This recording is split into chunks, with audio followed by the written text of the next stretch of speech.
जय हिंद दोस्तों, कैसे हैं आप सभी लोग। उम्मीद करता हूँ अच्छे होंगे। मैं वीरेंद्र स्वागत करता हूँ आपका आपके अपने परिवार अड्डा 24/7 में। तो जैसा कि हम आप लोगों को पता है, और आज का आपका सेशन है जो रेगुलर बेसिस पर होता है, तो आप लोग इसको ज्वाइन करो और अच्छे से इसका फ़ायदा लो भाई। अच्छे से मेहनत करो, ठीक है। और मैं आप लोगों को है ना, जो आपके एग्जाम में क्वेश्चन पूछे गए उनके एक्सपेक्टेड टॉप पैटर्न पे मैं आप लोगों को क्वेश्चन कवर कराने जा रहा हूँ। तो आराम से, इत्मीनान से, प्यार से, अच्छे से पढ़ते चलना कि जब भी आपको मतलब चीज़ों को कवर करें तो आपको लगे कि हाँ यार देखो, किसी भी चीज़ की अहमियत समझनी चाहिए। कभी कभी होता है ना कि वाईटी क्लास है, आज मन नहीं है, नहीं ले रहे। ऐसा नहीं होना चाहिए, ठीक है। चलिए फिर बिना किसी देरी के अपनी क्लास को स्टार्ट करते हैं और आज के सेशन को बनाते एकदम ज़बरदस्त, ठीक है। चलिए, तो जैसा कि आप लोगों को पता ही है कि रीजनिंग में आपके एग्जाम में जो क्वेश्चंस आते हैं वो बहुत ज़्यादा अपर लेवल नहीं आते, लेकिन चैप्टर बहुत ज़्यादा नहीं है ना, नंबर ऑफ क्वेश्चन बहुत ज़्यादा नहीं है। तो इसका मतलब ये नहीं है कि बिल्कुल तुच्छ लेवल के ही सवाल आएंगे, ऐसा नहीं है। अलग अलग टाइप की चीज़ें रहती हैं। तो मतलब है कि किसी भी टॉपिक में हाई लेवल का भी क्वेश्चन बन सकता है। मतलब छोटे लैंग्वेज कम होगी, उसमें उलझन ज़्यादा होंगी। चलिए तो शुरू करते हैं अपने सेशन को। मंजिलें उन्हें नहीं मिलती जिनके ख्वाब बड़े होते हैं। मंजिलें उन्हें नहीं मिलती जिनके ख्वाब बड़े होते हैं, बल्कि मंजिलें उन्हें मिलती हैं जो जिद पर अड़े होते हैं। ठीक है ना, इस बात को याद रखना। जिद पर अड़े रहना है तो अड़े रहना और डटे रहना है। चलिए फिर बिना किसी देरी के आज की क्लास को स्टार्ट करते हैं और आज की क्लास का पहला क्वेश्चन आप लोगों के सामने विजिबल कर देता हूं। अब जितने भी प्यारे साथी, जितने भी भाई बहन इस सेशन को देख रहे हैं, वो सब लोग हर एक सवाल के जवाब देने की कोशिश करना। हर सवाल का देना है आप लोगों को जवाब। क्वेश्चन नंबर 1 आप लोगों के सामने आ चुका है, तो जल्दी से आप सभी साथी इस सवाल का देंगे जवाब, ठीक है। चल, और मैं आप लोगों से ये कहना चाहूंगा, अगर आप लगातार इस सेशन को लेंगे तो फिर आप लोगों को कोई दिक्कत नहीं आएगी रीजनिंग में, तो ठीक है ना। मैं प्रॉमिस कर रहा हूं इस बात के लिए आप लोगों। जब कभी भी हमारे पास ऐसा ना डायग्राम होता है, इस बात को समझना, ऐसा एक सिंगल, तो इसमें होते ट्रायंगल है एक और एक, दो और एक बड़ा वाला। मतलब इसमें तीन होते हैं और इन तीन को हम लोग 1 और 2 करके कह सकते हो। 2 और 1 3। अगर इनकेस मैंने इसमें नंबर ऑफ वर्टिकल लाइंस बढ़ा दी इस तरीके से, तो कुछ नहीं होगा। 1 2 3, अब 3 और 2 5 और 1 6, इन सब का सम हो जाता है। अब कई बार हम लोग कहते हैं कि सर ये पूरी लाइन एक और डाल दें, तो यहाँ पर भी 1 2 यानी कि 3 हो जाएगा। यहाँ पर एक लाइन और डाल दूं तो 1 2 3, 3 और 2 5 और 1 6 हो जाएगा। बोलो हाँ सर, कोई दिक्कत नहीं है। तो बस अब मैंने बोला, अब बाकी जो लाइनें हैं वो आधी अधूरी डालोगे ना, आधी अधूरी। तो ये 1 2 जहां तक लाइन है वहां तक के नंबर को जोड़ लेना है, 1 और 2। तो सेम वही पैटर्न यहां पर है, 1 2 3 4 यानी कि 10, 1 2 3 4 यानी कि 10, 1 2 3, 3 और 2 5 और 1 6, 1 2 3, 3 और 2 5 और 1 6। तो 10 और 10 20, 6 और 6 12, 12 और 20 32। ठीक है, टोटल 10 और 10 20, 6 और 6 12, 12 और 10 32। ओके, ठीक है। इस तरीके से आप लोग इस सवाल को आराम से कर सकते थे। नेक्स्ट क्वेश्चन पे आ जाते हैं और देखते हैं ये क्या कहना चाहता है। ये कह रहा है कि जो आप लोग which will be the correct diagram for the given words. मतलब ये है इसके कहने का कि ये जो अपराधी पॉकेट मार और चोर है, ठीक है। अच्छा, तो पुलिस का काम क्या है? पुलिस अपराधियों को ही पकड़ती है ना? बोलो हाँ सर। तो पॉकेट मार को पकड़ती है ना? बोलो हाँ, पकड़ लेती है सर। तो इसका मतलब क्या है कि जितने भी पॉकेट मार होते हैं वो सब चोर नहीं होते। बोलो हाँ, सभी चोर पॉकेट मार नहीं होते, लेकिन कुछ पॉकेट मार होते हैं जो चोर होते हैं, और दोनों ही अपराधी होते हैं। दोनों ही, सॉरी, एक बार मैंने बाय मिस्टेक कर दिया। एक पैटर्न पे हम लोग ये डिजाइन करते हैं, दूसरे पैटर्न पे कहते हैं कि सर सभी पॉकेट मार चोर नहीं होते, सॉरी सभी चोर पॉकेट मार नहीं होते, लेकिन जितने भी पॉकेट मार होते हैं, पॉकेट जो मारता है, पॉकेट मार, जितने भी पॉकेट मार होंगे वो होंगे तो सब चोर ही भैया। बोलो हाँ सर, होंगे तो सब चोर। और पॉकेट मार हो चाहे चोर हो, वो होगा क्या? बोलो अपराधी होगा। तो हम लोग कई बार ये वाला आंसर लगाते हैं कि कुछ चोर पॉकेट मार होते, कुछ पॉकेट मार चोर होते। अगर कुछ ही पॉकेट मार चोर हैं तो बाकी क्या है, सामान की रखवाली करने के लिए लेके जा रहे हैं क्या? तो ये वाली हम लोगों को ध्यान रखना है ना। इसी प्रकार एक और सवाल बनता है husband wife, sorry women wife और मदर का। उसमें भी बच्चे ये वाला डायग्राम बनाते हैं, जो कि वो गलत है, वो हमेशा ऐसा बनेगा। इस सवाल का आंसर बताइए दोस्त, जल्दी से बनाइए, क्या होगा इसका आंसर।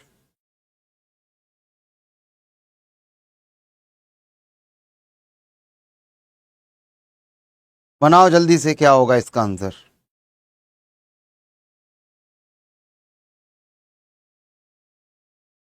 और सभी दोस्त एक बार वीडियो को लाइक जरूर कर देना, ठीक है।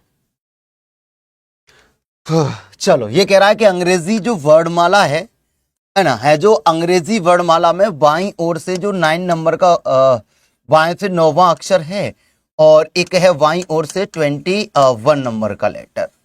मतलब आपसे कह रहा है कि मध्य का, इनके बीच में कितने अक्षर होंगे, हाउ मेनी टोटल, है ना। बीच कितने, बीच, ठीक है, बिटवीन, बीच वाले में क्या करना है, इसका कॉन्सेप्ट समझो। बीच वाले में -1, और तक पूछे कि यहां से यहां तक कितने हैं, तो वहां +1।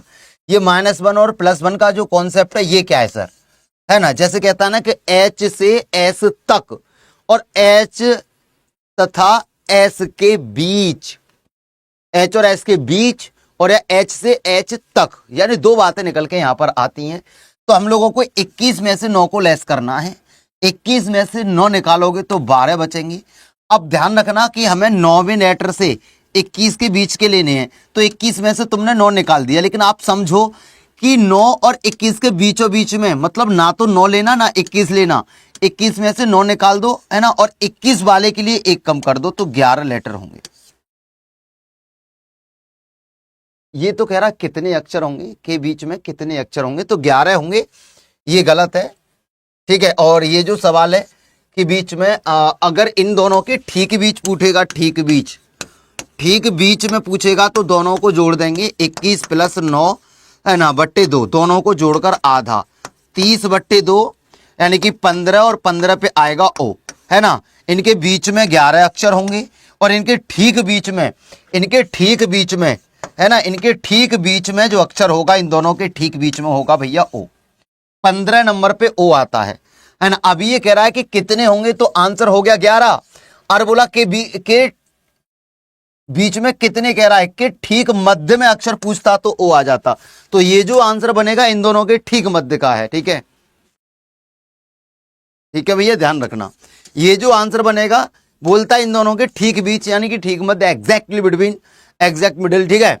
तो आप आंसर O करोगे। अगर आपसे पूछे कि कितने होंगे, तो आंसर 11 करोगे। मैंने दोनों बातें आप लोगों को समझा दी हैं, ठीक है।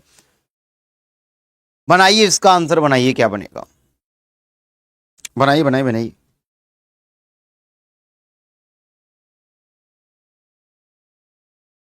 जल्दी से बना दो इसको, क्या बनेगा। देखो, हमसे कह रहा है कि ZTQS, ZTQS, ZTQS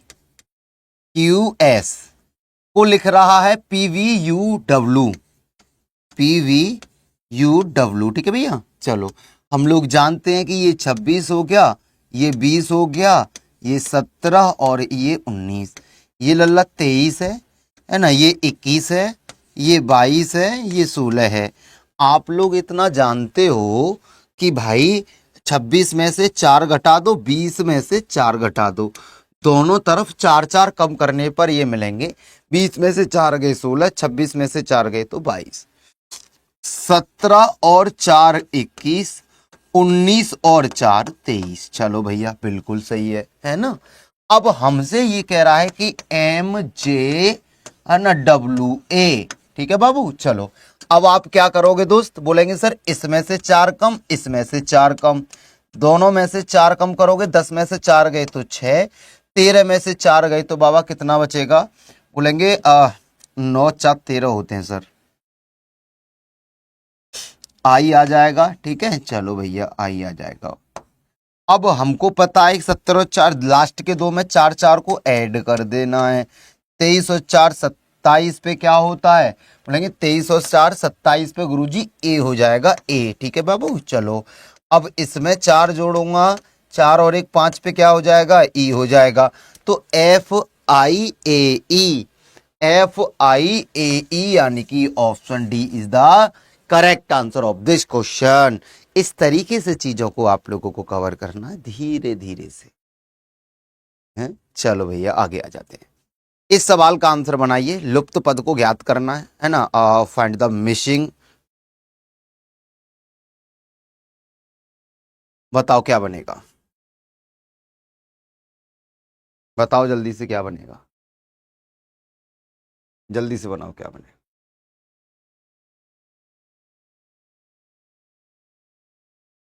देखो करना क्या है बाबू, देखो हम लोग हमेशा बड़े नंबर की ओर भागेंगे। 8 है यहाँ पर, 3 है यहाँ है 91, हमको 91 लाना है, 89 लाना है और 89 लाना है। ठीक है, चलो कैसे करोगे बाबू, देखो आप बोलेंगे सर 8 का कर दो स्क्वायर और प्लस में 3 का क्यू ऐड कर दो। 8 का स्क्वायर होता है 64 और 3 का क्यू होता है 27। इन दोनों को मैंने जोड़ा, 7 और 4 11, 6 2 8 और 1 9, 91 बन गया पहली वाली रो से। ठीक है, अब दूसरा है, मैं दूसरा उठाता हूं तो 9 का स्क्वायर प्लस 3 का 2 का क्यू, 9 का स्क्वायर 81 प्लस 2 का क्यू 8, तो 81 और 8 89 बन गया। 9 का क्यू और भैया 2 का 9 का स्क्वायर 2 का क्यू 89। अब 5 का तो स्क्वायर में कितने का क्यू, कितने का क्यू जोड़ूं, कितने का क्यू जोड़ूं जिससे मुझे 89 मिल जाए। तो 5 का स्क्वायर कितना होता है 25 प्लस 25 में कितना जोड़ू कि 89 बने, तो बोलेंगे सर यहां पर जोड़ो 64। अब 25 में 64 जोड़ने पर क्यू 25 में कितना जोड़ू कि 89 आ जाए, तो यहां पर बाबू 64 जोड़ना पड़ेगा। बोलो हाँ, तो 64 कितने का क्यू होगा भैया, बोलेंगे 4 का। तो यहां पर आने वाला जो नंबर हो जाएगा वो सी इज द करेक्ट आंसर, यानी कि 4। ठीक है, कोई दिक्कत, कोई दुख दर्द तकलीफ पीड़ा समस्या?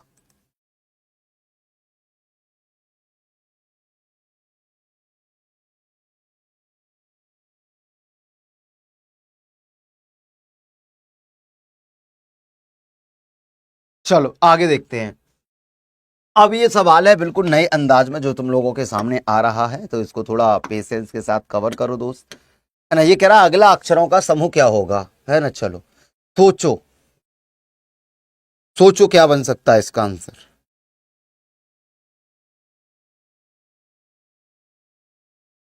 जल्दी बताओ, सोचो क्या बना सकते हो आप इसका आंसर। तो आप लोग कहोगे कि वीरू भैया, मैं कहूंगा हाँ बोलो, तुम्हारे दिमाग में एक बात आ रही होगी, बोलो कौन सी। देखो इसको मैं सारा का सारा पढ़ूंगा तो इसको मैं कहूंगा सनफ्लावर, SUNFLOWER। इसको क्या पढ़ूंगा मैं, सन फ्लावर। और हम लोग जानते हैं कि सनफ्लावर को हम लोग फ्लावर, ये फ्लावर की कैटेगरी में ही आएगा, FLOWER। मतलब क्या है कि ये एस को ऐसे लिख दो, उठाओ और पलट दो, इसको उठाओ और पलट दो, तो सनफ्लावर एक फ्लावर होता है। सनफ्लावर का मतलब होता है सूरजमुखी का फूल जो होता है। ठीक है, ये फ्लावर की कैटेगरी में आता है। जो ग्रेप्स होते हैं, GRAPES, यानी GRAPES, ग्रेप्स किसकी कैटेगरी में आ जाएंगे, बोलो FRUIT, फ्रूट की कैटेगरी में आ जाएंगे। और फ्रूट को हम लोगों को उल्टा लिखना है, बस URF उल्टा लिख देना है। तो ये बनेगा आप लोगों का आंसर जो बनेगा, यानी कि TIURF, TIURF,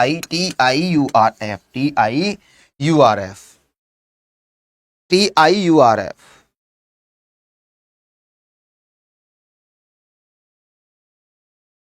चलो इसको बनाओ प्यार से, आराम से, इत्मीनान से लेके करके दिखाओ इसका आंसर क्या।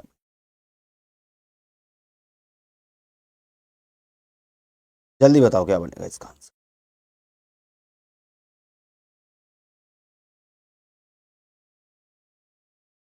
चलिए, जितने भी क्वेश्चंस हैं आपके PYQ के पैटर्न पे हैं, तो इनको जरूर कवर करा करो बेटा।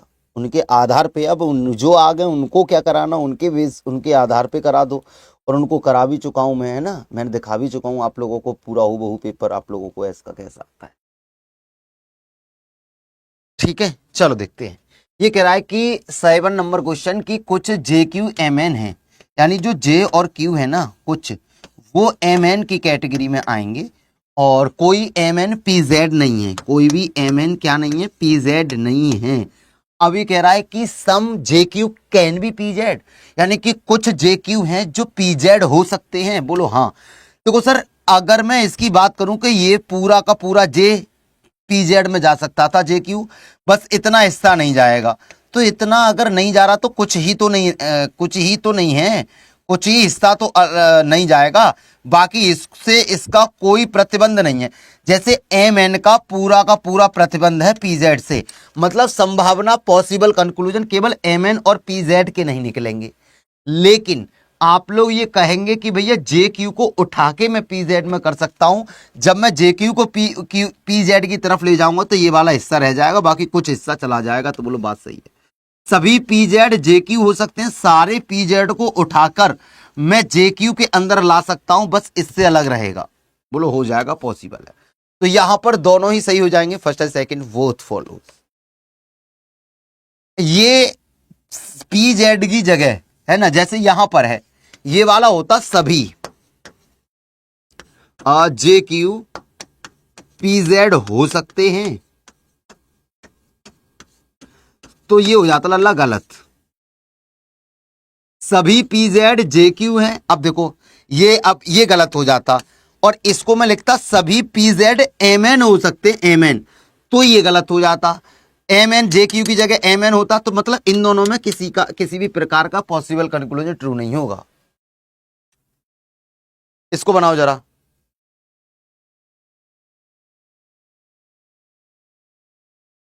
जल्दी बनाओ, क्या बनेगा?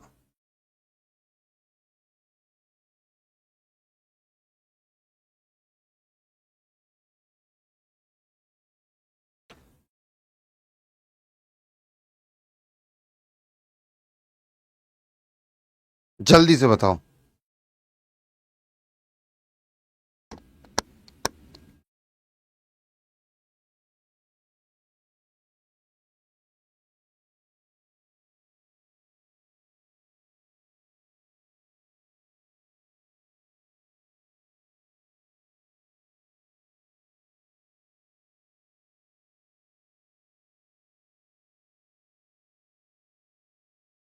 देखो हमने बोला 26 से 19 हो रहा है सर, 7 कम हो रहा है। 19 से 12 हो रहा है, बोलो 7 कम हो रहा है।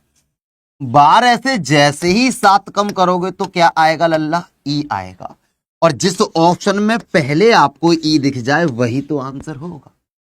जिस ऑप्शन में पहले आपको ई दिख जाए वही तो आंसर होगा। बोलो, ऐसे आप लोगों को टच करने हैं सवाल। चलो खैर कोई नहीं, इस सवाल को बनाओ, बड़ा प्यारा लग रहा है, एकदम बढ़िया, एकदम जबरदस्त। ठीक है, चलिए जल्दी से इस सवाल का आंसर बनाएंगे सभी दोस्त। जितने भी प्यारे साथी इस सेशन में जुड़े हुए हैं वो इसको करने की कोशिश करो। ठीक है, जल्दी से बताओ क्या बनेगा इसका आंसर। बोलेंगे seed, plant, flower, fruits and trees, है ना, इनको लॉजिकल सीक्वेंस में अगर हम अरेंज करें तो सबसे पहले हमारे पास बीज होगा, है ना, सबसे पहले बीज होगा, यानी कि सबसे पहले हमको सीड्स चाहिए, तो ये वाला तो आंसर नहीं होगा। सबसे बाद में हमको फल मिलेगा, तो ये दोनों आंसर नहीं होंगे। भाई फल तो सबसे बाद में मिलेगा, आंसर ऑप्शन डी। इतना दिमाग लगा के कर सकते थे कि सबसे पहले हम बीज बोएंगे तब जाके एंड में हमको उसका फल मिलेगा, ऐसे। यानी पहले से शुरू होगा 4 पे खत्म होगा, पहले से शुरू है 4 पे खत्म नहीं है, ये आंसर नहीं हो सकता। ये पहले से शुरू नहीं है, ये पहले से शुरू तो है पर ये 2 पे एंड है, तो ऑप्शन डी यहां पर एकदम एग्जैक्ट आंसर बनेगा। बोलो बात सही है कि नहीं? क्लियर है? ओके की रिपोर्ट है। और बताओ सब कुशल मंगल? लेखक को कलम की नीड होती है ना, लेखक को जरूरत होती है ना लिखने के लिए, है ना, चलो कलम की। और उसी प्रकार दर्जी को किसकी जरूरत होगी? अब बताओ, लेखक लिखता है तो लिखने के लिए हम लोग जानते हैं कि हमको पेन की जरूरत होगी, है ना, कलम की जरूरत होगी। बोलो हाँ सर। तो मेरे दोस्त एक बात बताओ, दर्जी क्या करता है? सिलाई करता है ना। भाई दर्जी क्या करता है? सिलाई करता है। और सिलाई करने वाले को क्या चाहिए? बोलो मशीन और सुई, सुई चाहिए, सुई।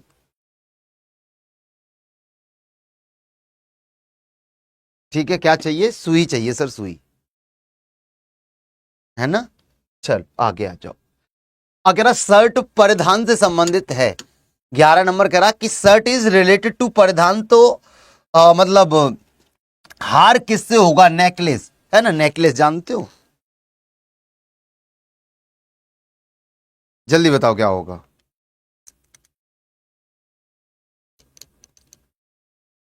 जल्दी से बताओ क्या होगा। बोलेंगे सर एक बात बताएं, ये परिधान क्या होता है, हमको ये समझाओ। परिधान बताएगा कोई क्या होता है? परिधान क्या होता, परिधान कोई भी बताए तुम में से, कोई भी साथी ये बताओ मुझे कि परिधान क्या होता है। बताओ परिधान क्या होता है, कोई तो बताएगा, ऐसी बात नहीं है कि कोई ना बता पाएगा आज। परिधान क्या होता, परिधान बताओ भैया, परिधान क्या होता है? तो परिधान होता कपड़ा।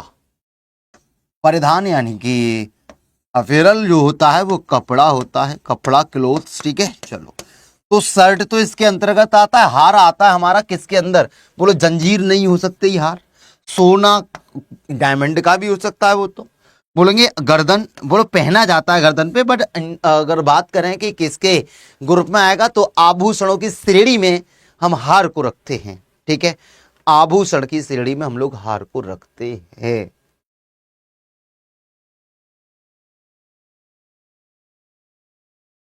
अच्छा बताइए, बिहार का संबंध झारखंड से है तो छत्तीसगढ़ का किससे होगा?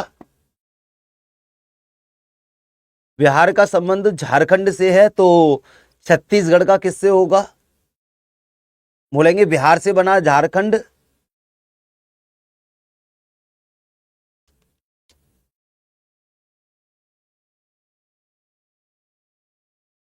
तो यहां पर आप राजधानी मत जोड़ देना, मैं छत्तीसगढ़ का राजधानी, तो यहां पर आप लोग डालेंगे मध्य प्रदेश, ठीक है। ऑप्शन डी आंसर बनेगा इसका, एमपी। वेरी गुड राहुल, बहुत बढ़िया, शाबाश। वेरी गुड, डी वाले जितने भी हैं सब बढ़िया कर रहे हैं, एकदम जबरदस्त।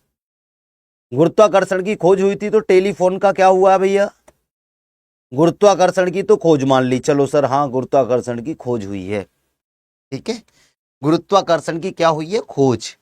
अगर गुरुत्वाकर्षण की खोज है तो आप लोग ये बता दो बाबू कि टेलीफोन, देखो गुरुत्वाकर्षण जो है ये खोज नहीं है, इसकी खोज हुई है कि हाँ, मतलब वो सारी चीजें जो पहले से ही अवेलेबल हैं बट उनके बारे में पता ना हो, मतलब जो चीजें हमारी प्रकृति की दृष्टि से ऑलरेडी अवेलेबल है हमारे पास बट हमको उनकी जानकारी नहीं है, और उनका पता चल जाता है तो उनको बोला जाता है कि भैया उनका इन्वेंशन हुआ है, डिस्कवरी हुई है, ठीक है, आविष्कार हुआ है, ठीक है।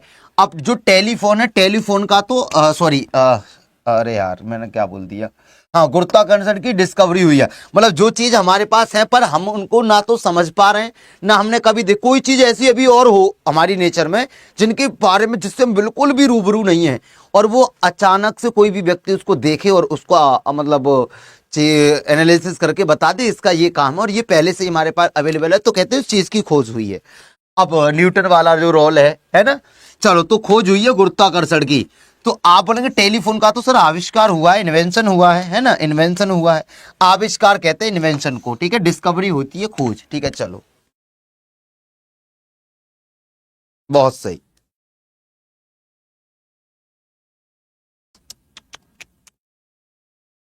कौन सा अलग है जल्दी बताओ। 14 नंबर सवाल पे हम लोग आ चुके हैं, तो मैं चाहूंगा कि जितने भी प्यारे साथी मुझे सुन पा रहे हैं, प्यार से, इत्मीनान से, मोहब्बत से, नजाकत से, है ना, आंसर कर दीजिए इसका। सब कुशल मंगल तो है ना बाबू?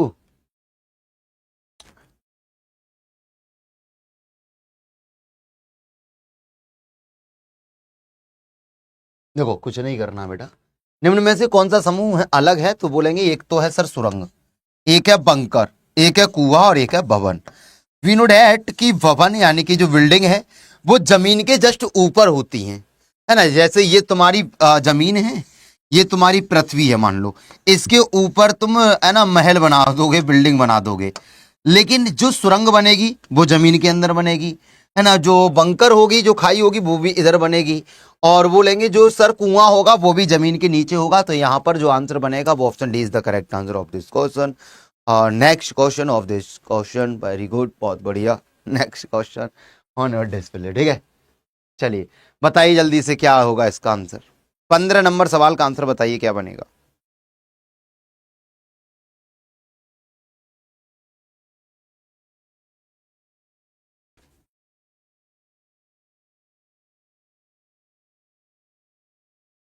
बनाइए भैया बनाइए, देखो जल्दी से। देखो हम लोग जानते हैं कि ये जो हमारे पक्षी हैं ना, ये वाले जो पेंगुइन, ईमू और शुतुरमुर्ग, ये क्या है, ये उड़ने में सक्षम हैं, उड़ने में सक्षम हैं। मतलब हम ये कह सकते हैं कि ये वो पक्षी हैं जो उड़ सकते हैं, है ना। ये पक्षी वो हैं जो उड़ सकते हैं। और जो गिद्ध है ना, गिद्ध, ये उड़ने में सक्षम नहीं है, उड़ नहीं सकते ये बाबू।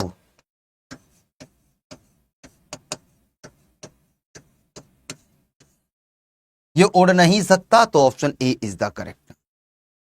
बहुत सही, ठीक है चलो।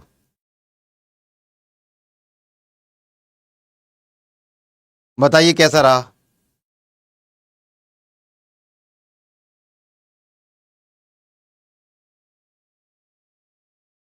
बताइए कैसा रहा।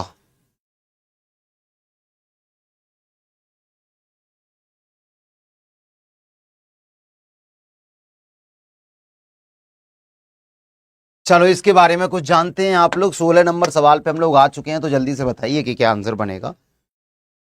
ये कह रहा है कि आप लोगों से कि 26, 23, 26, 27, 30, 31 क्वेश्चन मार्क लगा हुआ है। जल्दी बताइए क्या बनेगा। आप लोगों को ये देखना है कि जब कभी भी नंबर जैसे 22 और 23 है, तो यहां पर एक बढ़ रहा है मात्र, ठीक है। चलो एक बढ़ रहा है यहां पर मात्र एक, ठीक है भैया, एक बढ़ रहा है मात्र एक। और जब मैं बात कर रहा हूं 23 से आगे 26 की ओर, तो यहां पर तीन, एक तीन, अगली बार 5 बढ़ना चाहिए था, फिर एक बढ़ रहा है, फिर 3 बढ़ रहा है। ऐसे भी कह सकते हैं, देखो +1 है ना, +3, +1, +3, +1, +3, कितना हो जाएगा 34।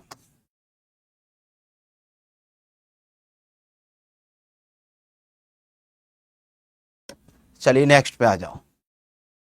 इस सवाल का आंसर और करिए, 17 नंबर का, ठीक है। जल्दी से बताइए क्या होगा, इसका आंसर बताइए जल्दी से क्या होगा।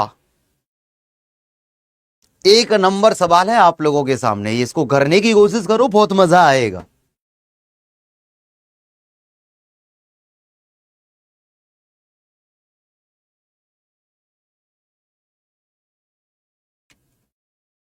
बाबू देखो, हम ये कहेंगे कि श्रृंखला में अगला वर्ण बताइए, तो आप बोलेंगे A+B, बी और एक सी और एक डी, है ना, डी और एक ई और एक एफ और एक 6 और एक 7 पे क्या होगा, जी होगा। और जी में जी जब आ जाए तो कहते हैं कि जान में जान सी आ जाए। Option D is the correct answer of this question.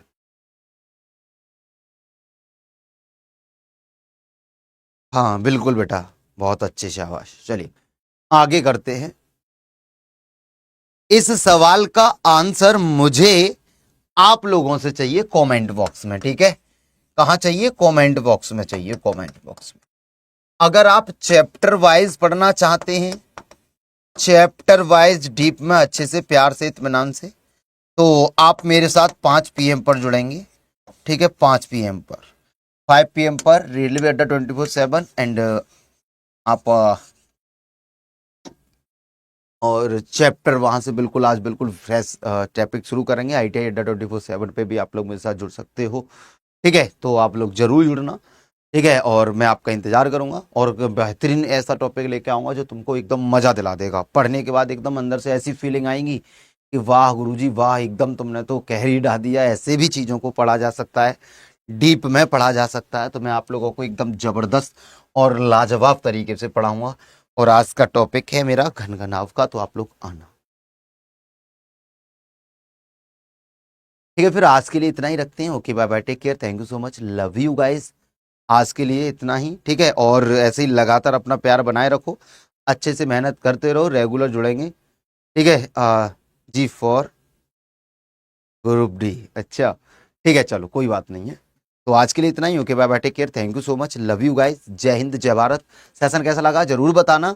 और आधा घंटे के लिए डेली जुड़ जाया करो, और दूसरा, आप लोग ना जो भी क्वेश्चन दे रहा हूं उसका आंसर कमेंट बॉक्स में कर दिया करो। बाकी मेरी रेगुलर, अगर आपको सुपर प्रैक्टिस चाहिए धमाके वाली तड़ातड़ एकदम रैपिड फायर एकदम जबरदस्त नंबर ऑफ क्वेश्चन ज्यादा करने, तो रेलवे अड्डा 24/7 पर रात को 10 बजे मेरे साथ आ जाया करो। आज के लिए इतना ही। Okay bye bye, take care, thank you so much, जय हिंद, जय भारत, नमस्कार।